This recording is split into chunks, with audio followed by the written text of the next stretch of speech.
ഭാസ്കരേട്ടാ വേണ്ട, ഇനി എന്നെ തല്ലരുത്. ഞാൻ വിളിക്കൊണ്ട് എവിടെങ്കിലും പോയി പഴിച്ചോളാം. കൊല്ലുന്ന ഞാൻ നായെ, നീ അവളെ കൂടെ പിഴക്കല്ലേ? ഈ വേശ്യപ്പെട്ടോടൊക്കെ പൊറുതി വിടണ എടുക്കാം.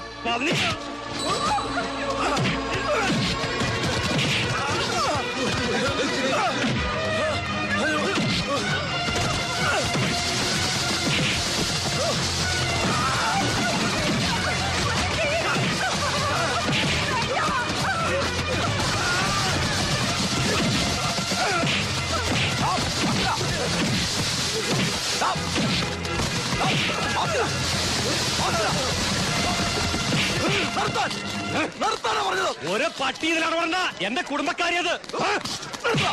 ഇവനെ ഇങ്ങനെ ചന്തലിട്ട് തല്ലി ചതയ്ക്കാൻ ഞങ്ങൾ അനുവദിക്കില്ല. ഞങ്ങളെല്ലാം വാങ്ങണ്ട എനിക്ക് ഭ്രാന്ത എന്നതിന് ചങ്ങനക്കിടും.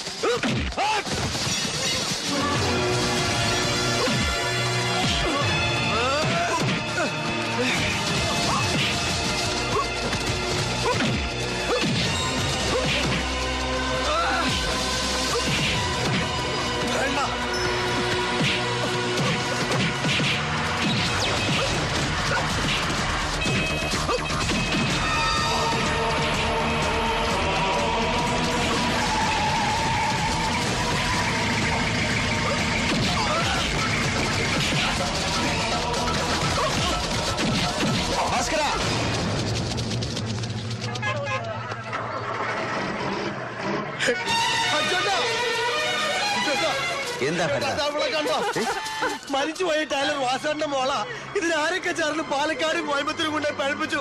കുടുംബത്തിന്റെ പട്ടിണി മാറ്റാൻ വേണ്ടി മാറി പറ്റ പാവം പെണ്ണാവള്. ഇവളെ ഞാൻ സ്വീകരിക്കാൻ പോവാ. ഞാൻ ജോലി ചെയ്ത് പോറ്റ ഇവളെ കുടുംബത്തെയും ഭാസ്കരായിട്ട് താമസിക്കുന്ന വീട്ടിലേക്ക് ഞാൻ ഇവളെ കൊണ്ട് പോയിട്ടില്ല, ഇങ്ങോട്ട് ചെല്ലൂല. ഇതാ ഞാൻ ചെയ്ത കുറ്റം. അതിനെന്നെ അങ്ങാടിയിൽ പട്ടിയെ തല്ലുന്ന പോലെ തല്ലി ചതക്കുകയാണ്. എന്താ ഭാസ്കരേ ഞാൻ ജീവിച്ചിരിക്കുന്ന കാലം ഇവർ ഈ വേശ്യപ്പെണ്ണ കൊണ്ട് ഈ മണ്ണിൽ പൊറുപ്പിക്കില്ല.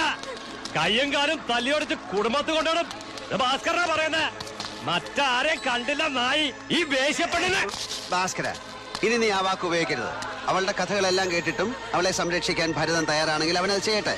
പിന്നെ കയ്യും കാലും തല്ലിയൊടിക്കുന്ന പോയിട്ട് നീ അവന്റെ ദേഹത്ത് പോലും തൊടില്ല. ഇത് ഞാനാ പറയുന്നത്.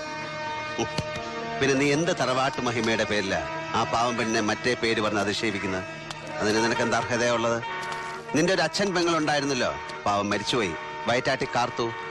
ഡ്രൈവിംഗ് സ്കൂൾ എന്നാ അയമ്മ ഈ നാട്ടിലെ ചെറുപ്പക്കാർ പിള്ളേർ വിളിച്ചോണ്ടിരുന്നത്. നീ എന്നെ കൊണ്ട് പഴങ്കഥയുടെ കെട്ടഴിപ്പിക്കണ്ട. നീ പോ മോനെ ദിനേശ. ഇവിടെ വന്ന് വണ്ടിക്കറ്. ഭരതവാ, അവളെയും കൂട്ടിക്കോ. മണപ്പള്ളിക്കാരെ പറപ്പിച്ച പോലെ പോവല്ലേ. ഇത് ഭാസ്കരനാ. കൈ എടുക്കടാ. കൈവച്ച ഭാസ്കരൻ എടുക്കാൻ ഇത്തിരി വൈകും.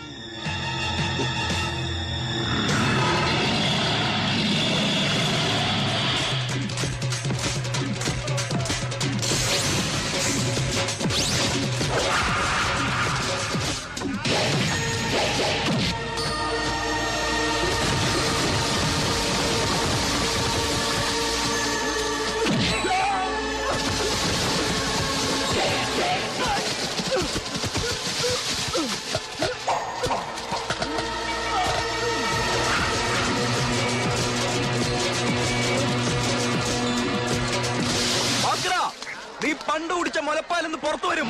എനിക്ക് പയറ്റി നോക്കണം പുല്ലേ.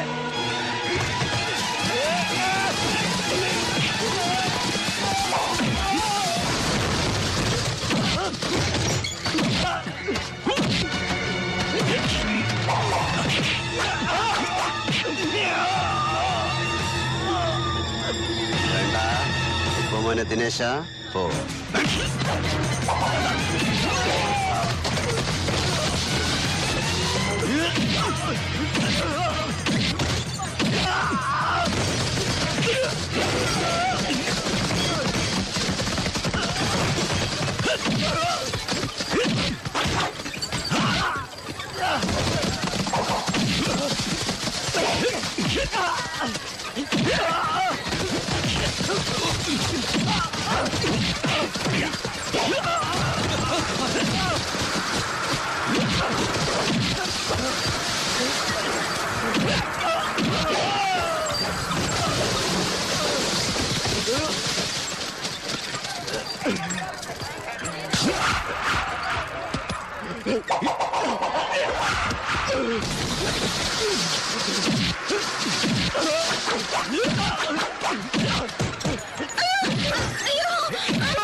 എന്നെ മാത്രം കൊണ്ടുവന്നിട്ട് ന്യായം എന്താ സാറേ? സ്റ്റേഷനിൽ ചെല്ലട്ടെ. ആ ന്യായം എഴുതുന്ന പുസ്തകം നിനക്ക് ഞാൻ വായിച്ചത്. എടുത്തോണ്ട് പോയി.